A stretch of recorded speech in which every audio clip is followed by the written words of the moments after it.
another abortionist caught in a scandal, another big media cover-up. Local Michigan media have reported on the still developing case of Dr. Michael Roth, who was found to have 14 containers of human tissue believed to be from aborted fetuses in his car, along with what the Detroit Free Press reported as large amounts of the painkiller fentanyl. However, the major networks and the mainstream newspapers have maintained a blackout on the story. The grisly discovery came about on October 1 when Dr. Roth, a notorious Detroit-area abortionist, was involved in a traffic accident. Roth's vehicle was impounded after he struck a pedestrian who was crossing a street. We do have an opinion from the medical examiner's office that this is remnants of conception, but there was nothing that was seen within the containers that were recognizable, West Bloomfield Deputy Chief Curt Lawson said, according to the Detroit Free Press. Based on the evidence seized from his car, police, along with investigators for the Michigan Attorney General's office and agents of the Federal Drug Enforcement Agency, raided Roth's home and offices in the wealthy suburb of West Bloomfield on October 13. Detroit-area ABC TV affiliate WXS reported that Roth was cited by the state as incompetent and negligent for performing home abortions in 1998 and 1999. The Michigan Department of Licensing and Regulatory Affairs disciplined Roth in 2012 for alleged practices that were below standards of care for physicians licensed to practice medicine in the state of Michigan, according to an extensive report on October 14 in the Daily Beast, the liberal internet news site. Among the many complaints against Roth was a 1998 case in which a 41-year-old woman requested Roth to perform a voluntary termination of pregnancy at her home because of her alleged agoraphobia. The woman was in fact a bartender and had no diagnosis of agoraphobia, wrote Daily Beast reporter Samantha Allen. Allen's report continued. The administrative complaint filed against Roth indicates that the doctor never saw her before performing the procedure in violation of Michigan's mandatory 24-hour waiting period for abortions. In 2004, Roth was told to never perform a pregnancy termination procedure outside an approved clinic/hospital/office setting by the Department of Community Health, which also fined him $15,000 and placed him on probation. A long history of malpractice allegations and state scrutiny have dotted Roth's career. From 1996 to 2000, according to an administrative complaint, Roth allegedly prescribed multiple prescriptions with no rationale to a single patient, including antibiotics, sedatives, and pain medication. Samantha Allen's story on Dr. Roth for the Daily Beast is remarkable for providing the only coverage of the matter by the liberal, corporate media. The Media Research Center has accused ABC, NBC, CBS, and other major media of censoring this story from their news. Pro-life websites are comparing the big media censorship of the Roth story to the obvious bias that allowed the same news organizations to cover up for many years the horrific activities of infamous Philadelphia abortionist Dr. Kermit Gosnell.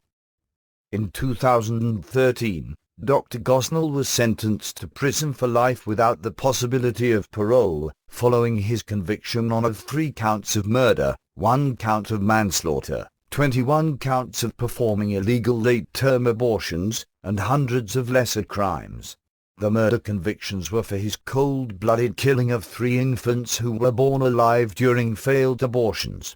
During the course of the trial, even many of the pro-abortion reporters and media commentators felt compelled to describe Gosnell as a monster, and some even issued mea culpas for failing to expose his decades-long run of criminal activities. MSNBC's Scarborough media has greatest built-in bias on abortion.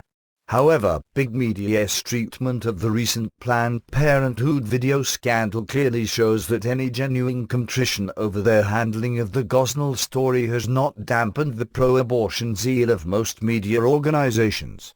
In the videos, undercover reporters for the Center for Medical Progress, CMP, posing as buyers of fetal body parts, caught Planned Parenthood officials on camera admitting to the grisly practice of harvesting organs from live-aborted babies.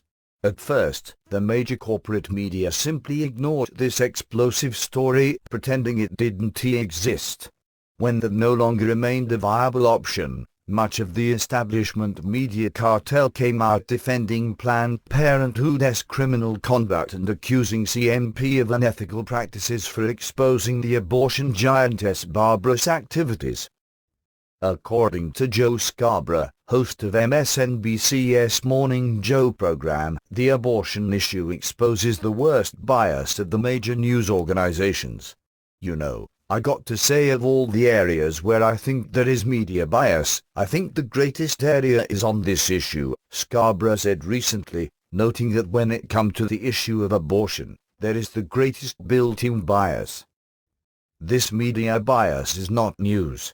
Although, typically, journalists and media executives insist that they are scrupulously fair and vehemently deny that they use their platforms as ideological and political propaganda vehicles, the evidence overwhelmingly contradicts these claims.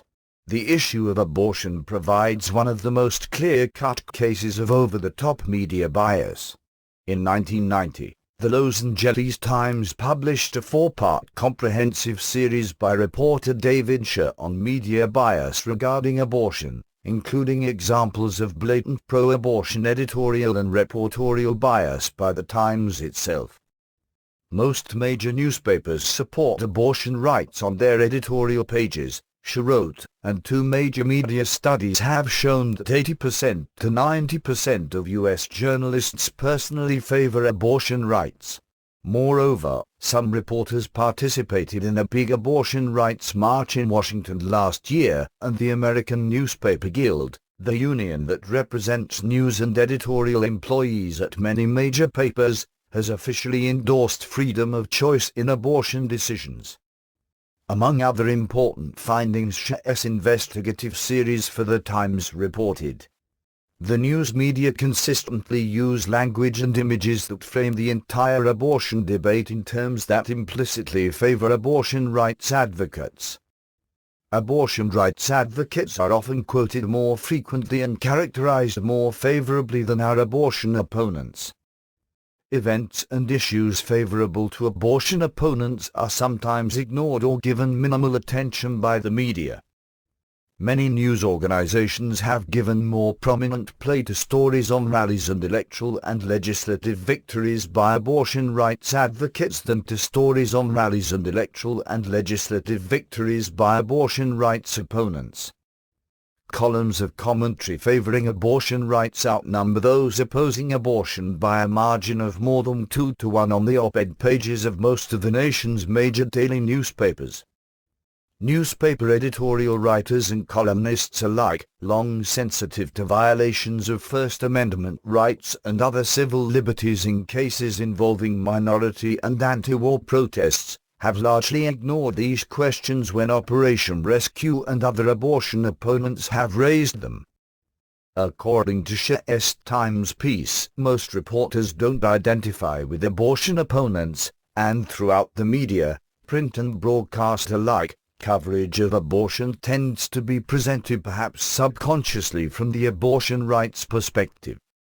Moreover, he reported, it's clear from examining coverage of abortion that the very language used to frame the abortion debate in much of the media implicitly favors the abortion rights side of the argument. The blatant big media bias on this issue has not improved. The big change since the publication of Scher's articles 25 years ago has been the rise of the internet-based independent media that are not captive creatures of the pro-death ideology of the abortion industry. The big media shills are being named, shamed, and exposed as accomplices in some of the biggest shams, scams, and crimes. All of this is contributing to the continuing decline of the establishment media's credibility among the general public. And that is a very good thing because it is driving millions of Americans to critically question and challenge the propaganda that is dispensed daily as news, and to seek out alternative sources of information.